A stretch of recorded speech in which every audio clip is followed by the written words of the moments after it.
गेवराई तालुक्यातून गेलेल्या सोलापूर धुळे राष्ट्रीय महामार्ग 52वर बाग-पिंपळगावची IRB कंपनीने महामार्गाचे काम अर्धवट सोडलंय। रस्त्यावर होत असलेले अपघात लक्षात घेता हा प्रश्न विधानसभेत मांडण्यात आला होता।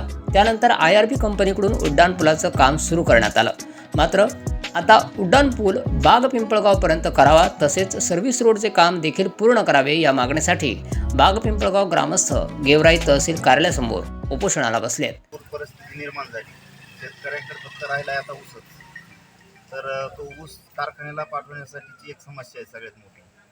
ज्यावेळेस NHIने हे काम पूर्ण IRBला दिलेलं होतं, धुळे ते सोलापूरचं, त्यावेळेस काम पूर्ण झालेलं आहे। परंतु गेवराई ते शहागड यामध्ये त्यांनी सर्व्हिस रोड अधुरा सोडलेला आहे। सर्व्हिस रोड पूर्ण झाल्याशिवाय बैलगाडीने ऊस कारखान्याला जाऊ शकत नाही।